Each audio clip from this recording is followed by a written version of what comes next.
Hello, everyone, and welcome back to One Jane a Pod. My name is Joan, and today I have two of my roommates. I have Kayla and Kasey. Hi. Woo! So, for today's episode, we're going to be talking about dating in 2023 and our experiences with men or boys, whatever you want to call them. So, let's get started. So, give me something like how is your experience with men, boys? Casey, I Oh. think you got this one first. I think it's just fantastic.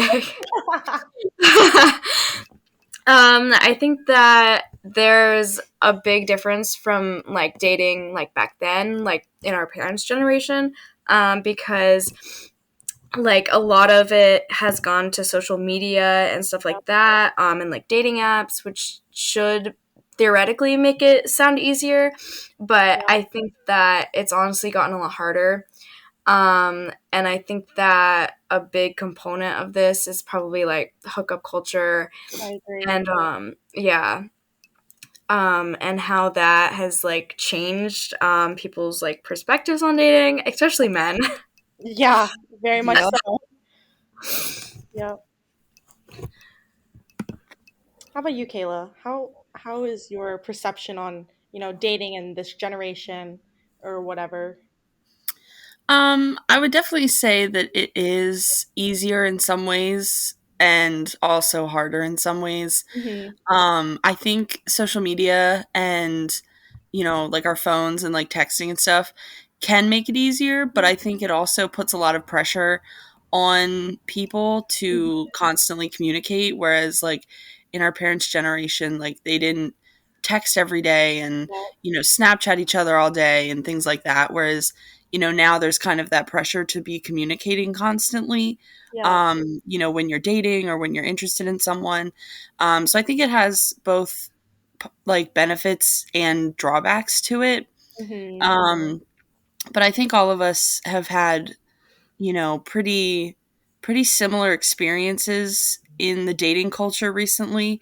Very. So I think, I honestly think that our experiences have just proven why it is so much harder to date today Yep. than it was, when our parents were our age. Yeah, I agree. And like I remember when like my mom, she used to tell me all the time like my dad would just like show up to her house or like send her like letters. Like they wouldn't really like text as much. Like yeah, they had phones, but like it was more of like the in-person like communication rather than, like texting like we do. And like I feel like nowadays, like if a boyfriend or your girlfriend like doesn't text you, it's like the end of the world, and like, oh my gosh, like does he not love me anymore? Does she not love me anymore? Like, it's just I don't know. I feel like texting is just like such a I don't know the word, but like I feel like there's just so much like pressure, like you guys said, on like always having to like text all day long, and like that's not really necessary. Like because half the time when you are texting all day, it's really just like, oh, hey, like, how's you doing? Like, how are you doing? I just ate. I'm going to work. Like, I just went to class. I just came back from class. Like, it's nothing really important. Right. Right, I agree. So I just feel like texting like throughout the whole day is just like so like stupid, you know? Yeah, that's honestly one thing that um in my past relationships has caused problems Hmm. is because I don't want to text all the time, Hmm. and I would rather text like periodically throughout the day, and then maybe like save the little details and like stuff like that for when I actually see the person. Hmm. And that's caused like issues for me because I've been with people that want that constant texting. And I think that adds like another layer to, relationships now is, what's the expectation for, communication and stuff like that? Is it okay to text you every couple hours and, see you, once or twice a week? Or is this person that you're interested in like looking for constant communication like throughout the entire day? Yeah. No, I Right, I totally agree. Because I feel like there's like the expectation there that like, everyone has their phone in their hand all the agree. time. And so like, like why aren't they texting me? Like they could obviously be texting me, but at the same time it's like why are you obligated to text them all the time? And Yep, especially like in the beginning of a relationship because like you don't really know that person yet. So like what are you going to be talking about all the time? exactly. You know? Yeah, yep. And like that's how like my past relationship was too. Like I know Casey can back me up, but I have an anxious attachment style. So I always felt like I needed to be texting my boyfriend like what I'm doing and like where I'm going, like where I'm at. Like I always had to update him and like I felt, I don't know the word, but like I felt weird like not texting him all the time. And then we would like FaceTime like throughout the day, like before we go to bed, even after we've been texting all day. And then I just like caught myself like when we're FaceTiming, there's literally nothing to talk about because we're already been texting like throughout the day. And it's just like us sitting on FaceTime, just like doing other things and not talking because we've already been texting all day. So like what is there more to say like while we're FaceTiming? So like Right. and also Right. we're, like, kinda long distance, like, he went to Temple University, I was here, so, like, we would see each other maybe, like, once a week, and so that's why I feel like I depended on texting and, like, FaceTiming a lot because I wasn't able to, like, see him as often in person, so I would just, rely on, like, "Oh, let me just tell him what I'm doing, what I ate, like, where I'm going, like, who I'm with," but, like, I started to realize, like, that wasn't healthy and, like, it did end up being toxic. Right. Right. I And agree. I can definitely, from the other perspective, like I was in a relationship with someone who was very similar. We were long distance and we only saw each other like once a week. And he relied heavily on texting me to, stay in the loop with like my day and like all this stuff. But same thing, like he would want to FaceTime or call me at the end of every day. And it just felt like we had nothing to talk about because I had given him every little detail of my day as the day was progressing, Mhm. which also that in and of itself is exhausting, It texting Mhm. someone constantly and just constantly being like, this is what I'm doing right now. And oh, now I'm doing this other thing. And oh, I'm going here and I'm going there. And like, that, obviously, like if you're doing something big that day, it's like a hey, I'm going to do this like really fun thing. But then to kind of say, oh, I'm not going to text you as much because I am doing this thing and I want to be present in this moment.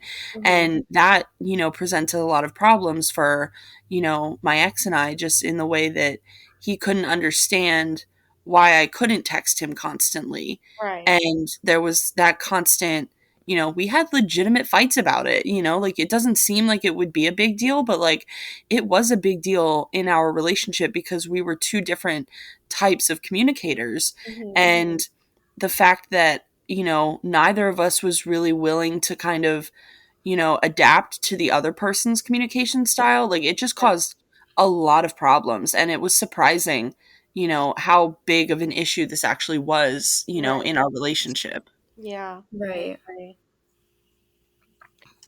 But I also feel like communication is like a huge thing in a relationship and like boundaries. Like I know I definitely struggled with that in my past relationship. Like we just didn't have good communication even though we were texting all the time, like calling all the time. Like I feel like just texting and calling doesn't mean that, you guys have like good communication. Like I feel like there needs to be like a set thing to be like, "Oh, like if I'm not answering, it's because I'm doing this, or like I won't be able to answer you because I'm doing this." Like, you know what I mean? Like, Right. Right. Yeah.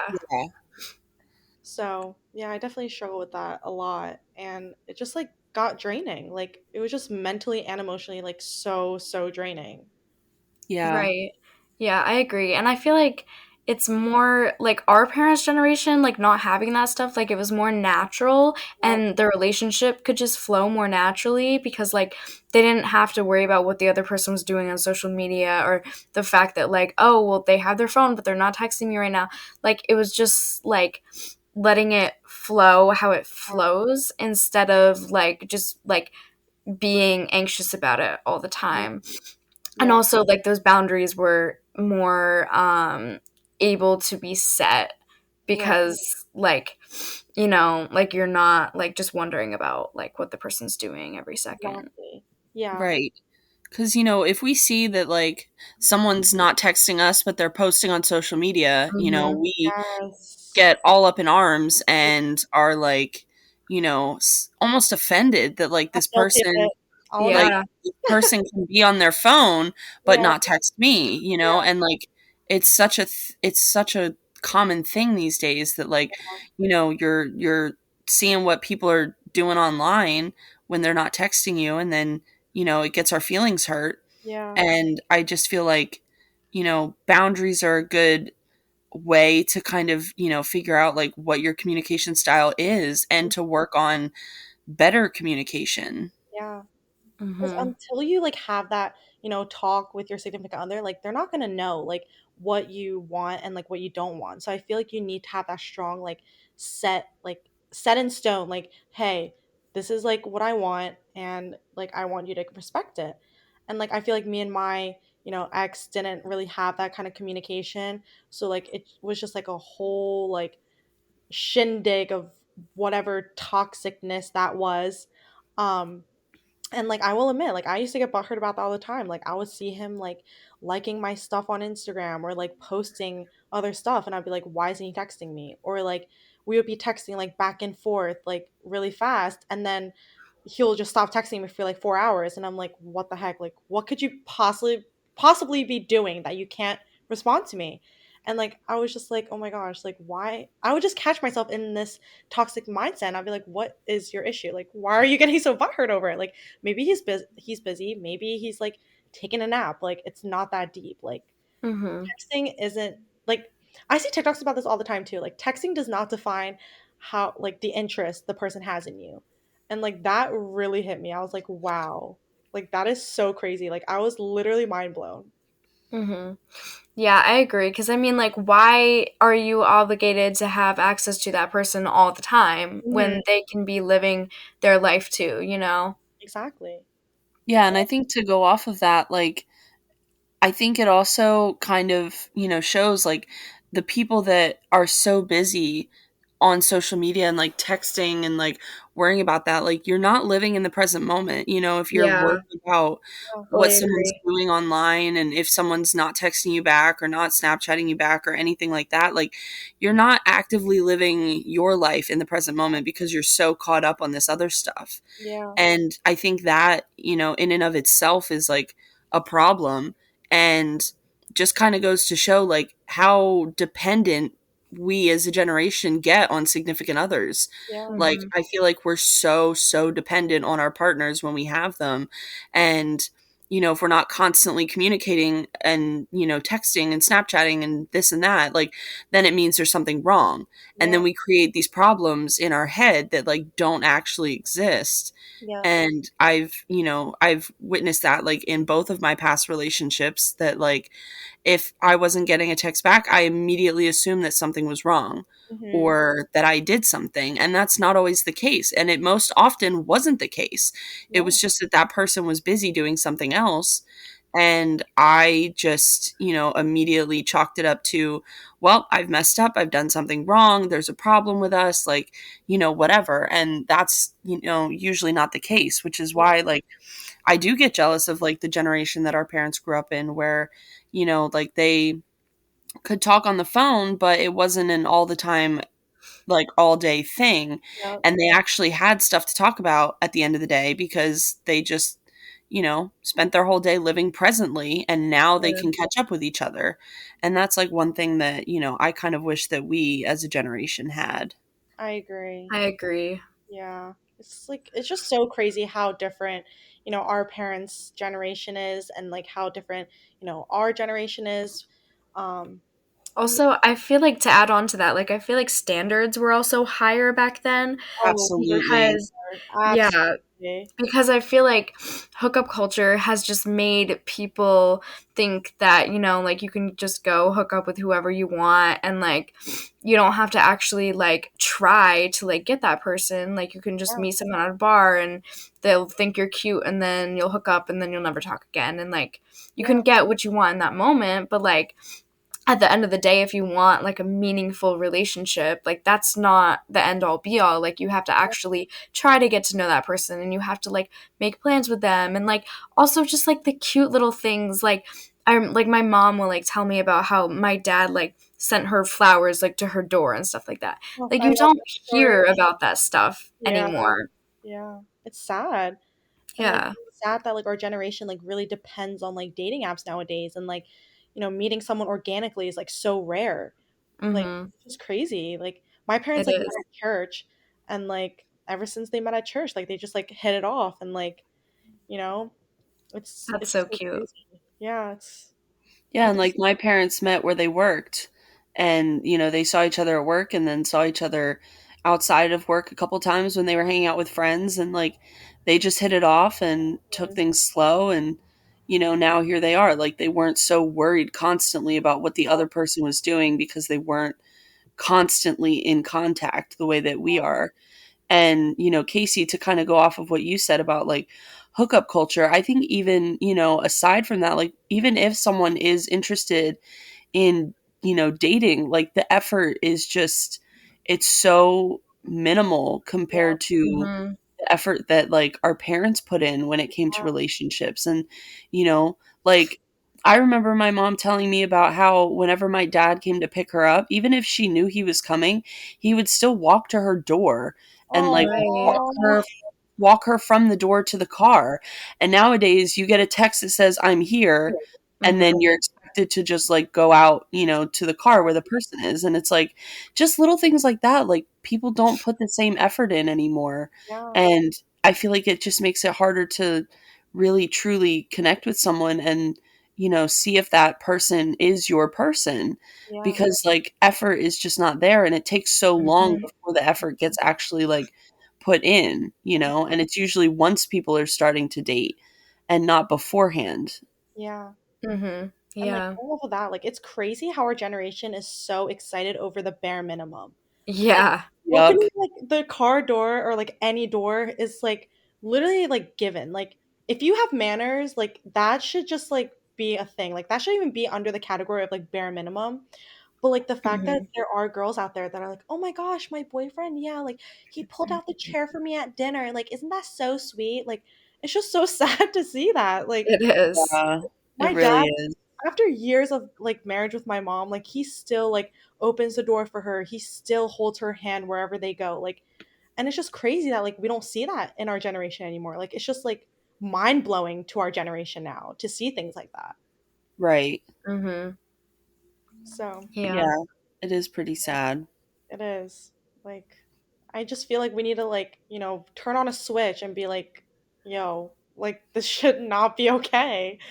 Like I we think need what to we all need to do is like turn off our cell phones and yeah, like I throw it agree. away. actually talk to people face to face. Right. Yeah. And Yeah. I actually like talked about that with like a customer like 2 years ago when I worked at a restaurant. She was saying like, "Oh, like you kids like nowadays are so invested in your phone. Like you guys would be sitting next to each other and then be texting each other. Like it's crazy. Like my generation, like we didn't even have phones. We would be forced to talk to each other in person. But now you don't even see that anymore." And I was like, "Yeah, like that's crazy. Yeah, Yeah. and it's really sad. It is sad. Mhm. Like I'm guilty of it. Like, yeah, like I'll be sitting next to my friend and I'll be sending her TikToks and we'll just go like back and forth, like, and we're not even talking.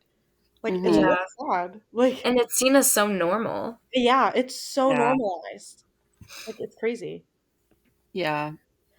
But as we come to an end, I just want to ask you guys, is there like, maybe advice that you would give, like as a big sister to someone that was like, you know, looking to date in this generation, or like, maybe something that you learned from your past relationships that like you just want to give advice to? Yeah, definitely. I can say from experience, if he wanted to, he would. Yes. Yeah. Yes. And honestly, don't take less than that. Actions speak louder than words. Yep. You And deserve better. if he wanted to, he absolutely would, because I have seen it from both ends. Yep. And yeah, like you deserve someone that will put in the work for you. Yes. And if someone is not putting in that work, then they're not the one. Don't settle. Yeah. Don't settle. Yeah, I agree. I would probably say similar to that, honestly, like there are people out there who will do those things for you. And like I have had relationships like that. And Yeah. I've also had relationships where people wouldn't do the bare minimum for me. Yeah. So like I would say like don't get attached to people who aren't putting an effort. Yes. And just like live your life for you. Like do not put in more effort than they're giving you. Because like at the end of the day you're just gonna get hurt. And Yeah. like Exactly. you will find someone that will do those things. Yeah. Exactly. Like tying in with both of what you guys said, I would say do not settle. Like I am very guilty of it. I'm like, oh, if he's like, give me a little ounce of attention, like I'm already like hooked and like I'm like, oh my gosh, like I'm obsessed with him, like I'm in love with him. But like realistically, like there are men out there that will go out of their way for you. Like as Hmm. crazy as that sounds, they Mhm. if they truly liked you and loved you, like they will drop everything and do it for you. Like I see it from my dad, like firsthand. Like he will literally do anything for my mom. Like doesn't even ask questions. Like he'll be like, okay, gets up, does it. Like I'm telling you, like don't settle for less. And I also always hear this from my mom. She said, the man should like you more than you like him when you are in a relationship. And I Mhm. go by that I because agree. I I agree agree. likes the 100%. guy more, it just never works out. It doesn't. Like I don't know why, but I've had friends where they were in a relationship and they liked the man more and it didn't go anywhere. It ended and Mhm. they were like upset about it. And I'm like, girl, like it's because he didn't like you as much as you thought. Like you wish he liked you a lot. Like more than you thought, but he didn't. And he ended up dumping you. Like as sad as it is, like that's just what it comes down to. So Yeah. Mhm. yeah, but enough of me rambling because I could literally go on for like hours. But I think we all could. yeah, Yeah. we could. But thank you, Kayla and Casey, for joining me in today's episode. And thank you all for listening. And I will come back next week with a new episode. Bye. Bye. Bye.